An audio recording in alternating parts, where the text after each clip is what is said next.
Hello friends, आप सभी का स्वागत है आपके अपने यूट्यूब चैनल ज्ञान स्टडी 93 पर।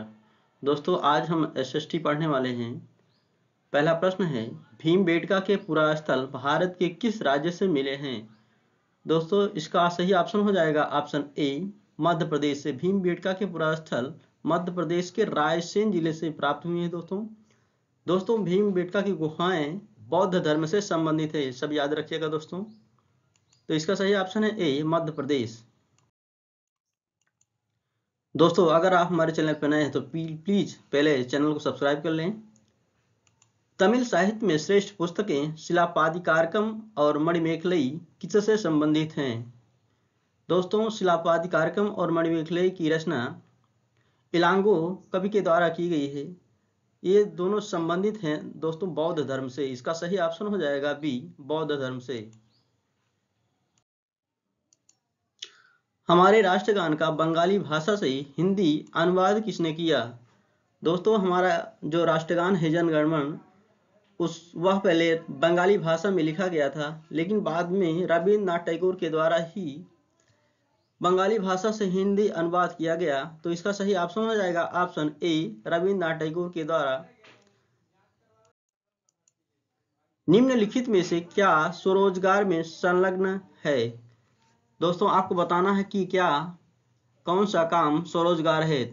पहला ऑप्शन है ए, एक कपड़े के कारखाने में काम करने वाला श्रमिक, एक सौंदर्य प्रसाधन ब्रांड विक्रेता, एक रिक्शा चलाने वाला, एक कॉल सेंटर का कर्मचारी। इसका सही ऑप्शन हो जाएगा दोस्तों ऑप्शन सी, एक रिक्शा चलाने वाला जो है वो अपने स्वरोजगार में व्यस्त है। सही ऑप्शन है सी। दक्षिण ध्रुववृत्त अवस्थित है? दोस्तों, इसका सही ऑप्शन हो जाएगा ऑप्शन बी, दक्षिणी ध्रुववृत्त 66.5 डिग्री साउथ में स्थित है। तो सही ऑप्शन है बी। कालक्रम के अनुसार 13वीं से 15वीं शताब्दी के बीच दिल्ली के शासकों का सही उत्तराधिकार क्रम चुने। दोस्तों, दिल्ली पर सबसे पहले तुर्की अधिकार था, उसके बाद खिलजी, फिर तुगलक, फिर सैयद और फिर लोदी वंश, फिर उसके बाद मुगल वंश स्थापित होता। तो इसका सही ऑप्शन हो जाएगा डी, तुर्की, खिलजी, तुगलक, फिर सैयद, फिर उसके बाद आएगा लोदी वंश, फिर आएगा मुगल वंश। तो सही ऑप्शन है इसका डी।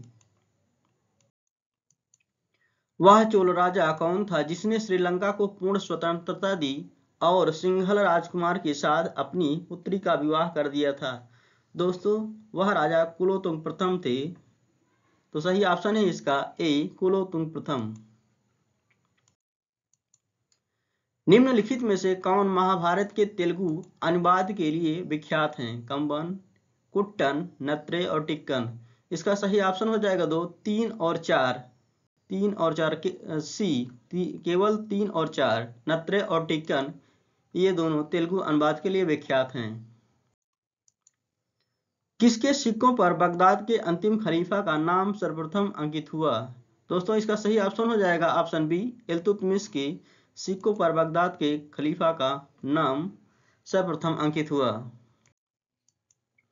शारदा अधिनियम के अंतर्गत लड़कियों और लड़कों के विवाह की न्यूनतम आयु क्रमशः कितनी निर्धारित की गई थी? बताना है दोस्तों, शारदा अधिनियम 1929 में ईस्वी में आया था। इसमें लड़कियों के लिए निर्धारित आयु जो थी वो 14 वर्ष और लड़कों के लिए विवाह की आयु जो थी वो 18 वर्ष निर्धारित की गई थी। तो सही ऑप्शन है ऑप्शन बी, 14 एवं 18 वर्ष।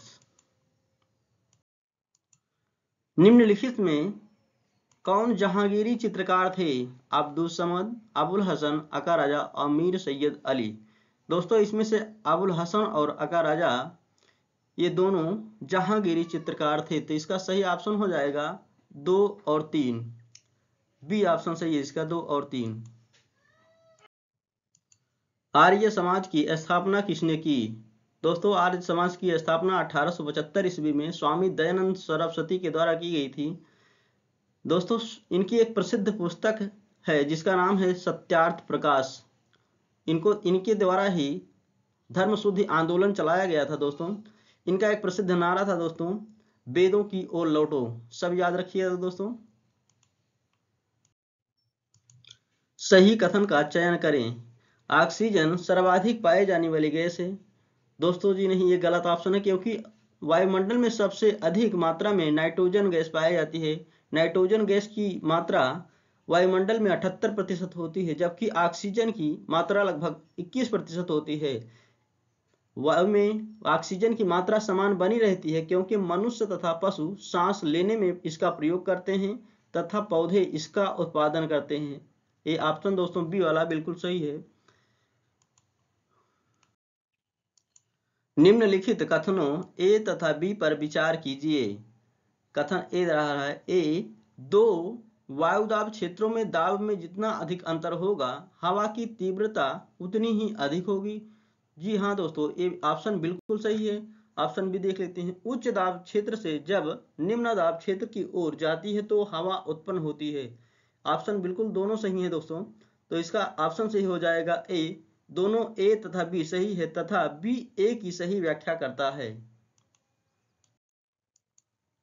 एक शिक्षिका कक्षा में यातायात विषय पढ़ाते हुए विभिन्न प्रकार की टिकटें जैसे बस टिकट, रेल टिकट का प्रयोग करती है। नीचे लिखे कथनों पर इस कक्षा के संदर्भ में विचार करें तथा सही विकल्प का चुनाव कीजिए। ये दे रहा है, इन टिकटों का प्रयोग करके वह खर्च यातायात के विभिन्न साधनों की विशेषताओं पर चर्चा कर सकती है। जी हाँ दोस्तों, क्योंकि टिकट पढ़ाया जा रहा है तो इन टिकटों का प्रयोग करके वह खर्च यातायात के विभिन्न संसाधनों की विशेषताओं पर चर्चा कर सकती है। तो ऑप्शन भाई बिल्कुल सही है।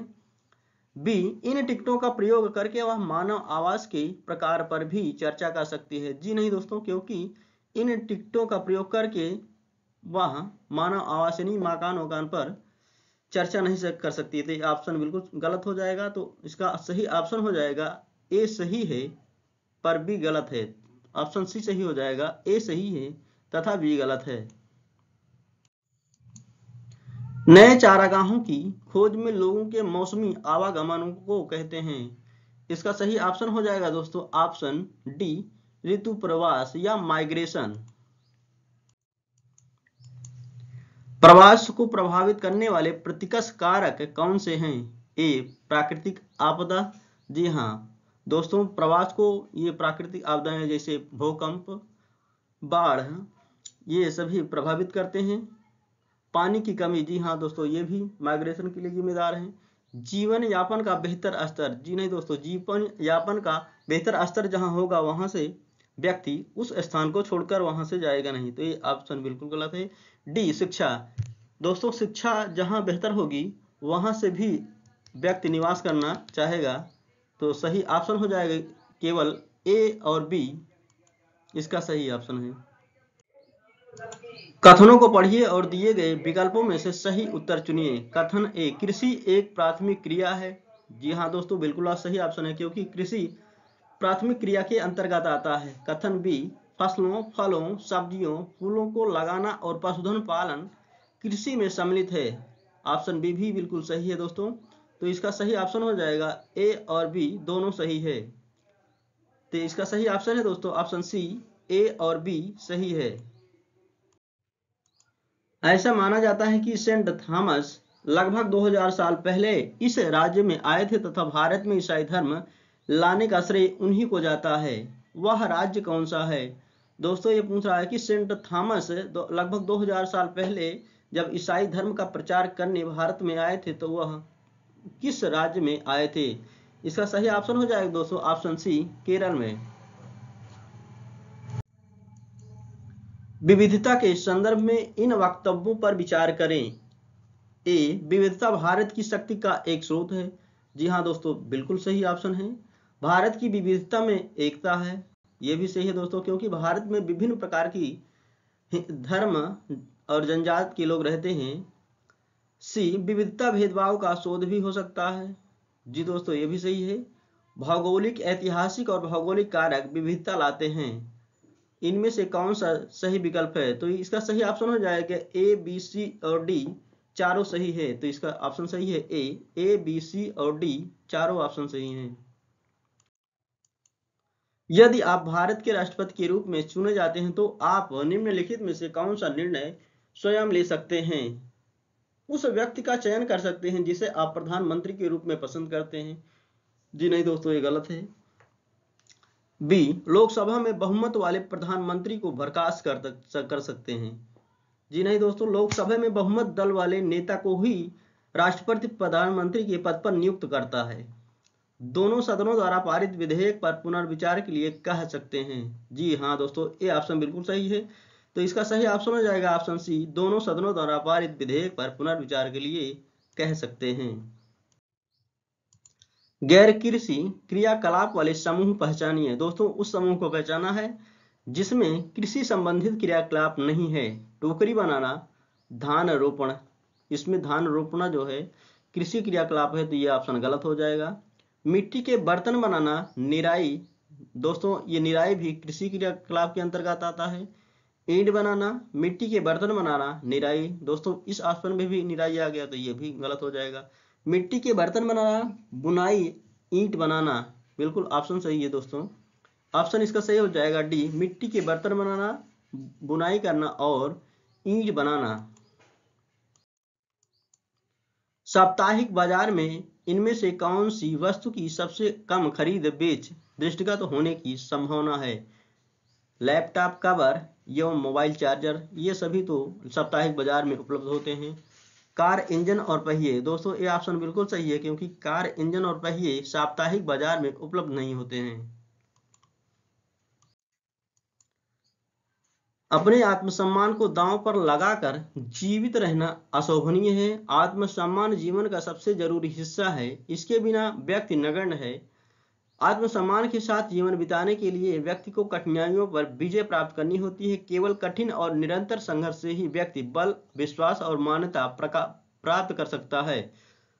यह कथन किसका है दोस्तों, ये बताना है। तो इसका सही ऑप्शन हो जाएगा दोस्तों option B, B R Ambedkar. Bhimrao Ambedkar का ये कथन है दोस्तों, याद रखिएगा। आज के लिए आखिरी प्रश्न है दोस्तों अगर वीडियो की क्वालिटी और कंटेंट पसंद आता है तो प्लीज दोस्तों वीडियो को लाइक, शेयर और सब्सक्राइब करें चैनल को। छात्रों में लैंगिक और व्यवसाय आधारित रूढ़िवादिता को चुनौती देने के लिए कौन सा उदाहरण सर्वाधिक उत्तम है? दोस्तों इसका सही ऑप्शन हो जाएगा ऑप्शन सी, पुरुष भारत नाट्यम नृतक। बस आज के लिए इतना हो दोस्तों, मिलते हैं नेक्स्ट वीडियो में। Thank you so much.